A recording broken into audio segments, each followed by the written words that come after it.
ایک فقیر تھا، ملنگ درویش، اللہ کا بندہ.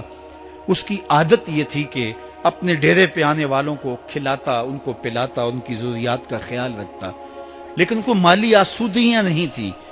ہوتا یہ تھا کہ بعض اوقات لوگ آتے تو ادھار لے کر کے وہ لوگوں کو کھلا دیتا. خیر، چونکہ فقیر کا مزاج یہ ہوتا ہے کہ لوگ آئیں اس کے ڈیرے سے کھائیں.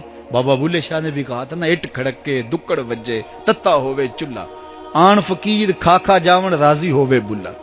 یہ فقیروں کا مزاج ہے. تو جو بھی آتا اس کے ڈیرے سے کھاتا، اور وہ ادھار اٹھا اٹھا کے لوگوں کی ضروریات کو پورا کرتے رہتے. وقت آخر آ گیا، جن لوگوں نے ادھار دیا تھا وہ سارے تقاضا کرنے آ گئے. اب بابا جی کو کیا فکر لاحق ہے کہ یہ میرے مہمان اور میں ان کو کچھ پیش کرنے کی صلاحیت نہیں رکھتا. ایک بچہ تھا، وہ کچھ سامان بیچ رہا تھا، پتیسا بیچ رہا تھا یا کوئی اور چیز بیچ رہا تھا. اس نے گلی سے گزرتے ہوئے آواز لگائی، خادم کو کہا سے بلا کے لاؤ. کہا تم بیچ رہے ہو تو میرے مہمانوں کو کھلا دو. بچہ بڑا خوش ہوا کہ میں سارا دن گلیوں میں گھوم کے یہ پتیسا بیچنا تھا، اب یہ ایک جگہ ہی سارا فروخت ہو گیا تو یہ تو موج لگ گئی، میں جلدی گھر چلا جاؤں گا، میری ماں خوش ہوگی. تو سارا ان مہمانوں کو کھلا دیا گیا. اور اس کے بعد کہا بابا جی پیسے. کہا تم بیٹھ جاؤ، جب ان کو ملیں گے تو تجھے بھی مل جائیں گے. وہ بیٹھ گیا، 2 4 10 منٹ بیٹھا تو بچہ تھا پھر کھڑا ہو گیا، بابا جی پیسے. کہا جب ان کو ملیں گے تو تجھے بھی مل جائیں گے.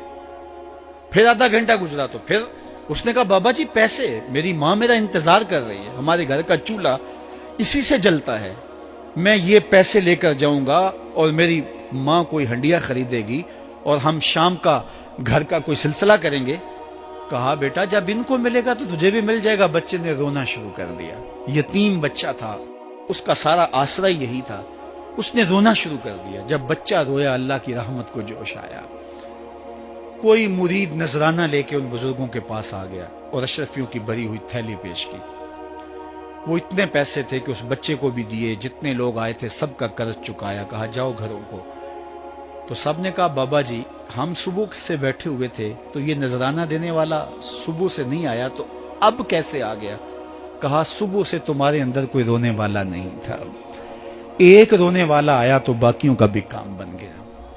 بعض اوقات کسی ایک شخص کی وجہ سے باقیوں کی خطائیں بھی معاف ہوتی ہیں.